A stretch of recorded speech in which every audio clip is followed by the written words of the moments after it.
चुनाव लड़ रहे हैं। 7वें चरण में प्रधानमंत्री नरेंद्र मोदी के संसदीय क्षेत्र वाराणसी की दक्षिण सीट पर भी कांटे की टक्कर है। यहां यूपी सरकार में मंत्री और पहली बार विधायक बने नीलकंठ तिवारी भाजपा के उम्मीदवार हैं, जबकि उनके सामने समाजवादी पार्टी के प्रत्याशी कामेश्वर दीक्षित उर्फ किशन दीक्षित, जिनके प्रचार के लिए अखिलेश यादव खुद वाराणसी पहुंचे थे, वे भी हैं। वाराणसी की अब शिवपुर सीट की बात कर लेते हैं। यहां भी मुकाबला बेहद दिलचस्प बना हुआ है। शिवपुर विधानसभा सीट से भाजपा की तरफ से योगी सरकार में मंत्री अनिल राजभर मैदान में हैं, तो दूसरी तरफ सपा की सहयोगी सुभाषपा के प्रत्याशी अरविंद राजभर उन्हें चुनौती दे रहे हैं। तो ये शिवपुर सीट के कुछ दिग्गज नेता हैं। वहीं 7वें चरण में पूर्वांचल की कई सीटों पर सिर्फ 2 दलों या फिर प्रत्याशियों के बीच सीधी टक्कर हो रही है। इन्हीं में से एक है जौनपुर की मल्हनी सीट, जहां पर बाहुबली पूर्व विधायक और सांसद धनंजय सिंह जेडीयू के टिकट से मैदान पर हैं, जिन्हें चुनौती दे रहे हैं दिग्गज दिवंगत सपा नेता पारसनाथ यादव के बेटे और मौजूदा विधायक लकी यादव, जबकि भाजपा के पूर्व सांसद केपी सिंह भी इस मुकाबले को त्रिकोणीय बना रहे हैं। तो ये 3 नेता हैं जो जौनपुर मल्हनी की सीट पर मुकाबला कड़ा रख रहे हैं।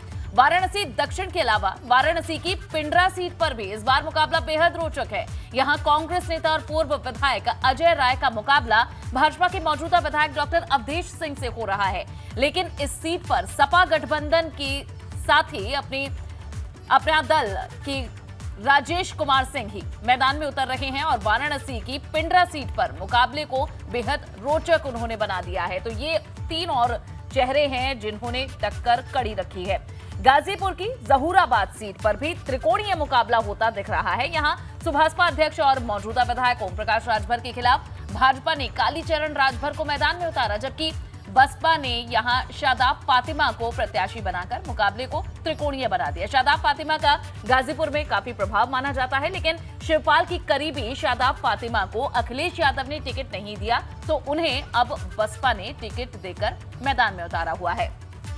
आगे बढ़ते हैं। पूर्वांचल के एक और जिले आजमगढ़ की सदर सीट पर भी भाजपा और सपा के बीच मुकाबला हो रहा है, जहां फिलहाल दिग्गज नेता सपा के और मौजूदा विधायक दुर्गा प्रसाद यादव की टक्कर भाजपा प्रत्याशी अखिलेश मिश्रा से हो रही है। तो 2 ये चेहरे आजमगढ़ सदर सीट पर सीधी टक्कर दे रहे हैं। आजमगढ़ की फूलपुर पवई सीट पर भी सपा से बाहुबली रमाकांत यादव मैदान में है, जबकि उनके खिलाफ भाजपा के रामसूरत राजभर को मैदान में उतारा गया है। वहीं बसपा ने यहां शकील अहमद को फूलपुर पवई से लड़ाकर मुकाबले को दिलचस्प बना दिया है। तो ये कुछ और नेता आप देख रहे हैं कड़े मुकाबले में। ऐसी ही एक और सीट है मऊ सदर, जहां से बाहुबली विधायक मुख्तार अंसारी ने अपने बेटे अब्बास अंसारी को इस बार सुभाषपा के टिकट पर मैदान में उतारा है। अब्बास अंसारी के खिलाफ भाजपा की तरफ से अशोक सिंह ताल ठोक रहे हैं, जिनके बड़े भाई यहां मन्ना सिंह की हत्या का आरोप मुख्तार अंसारी पर ही था। तो देखिए, ये भी एक जंग दिलचस्प है। वहीं आगे बढ़ें और बात करें मऊ में, तो वहां भी मुकाबला दिलचस्प है। एक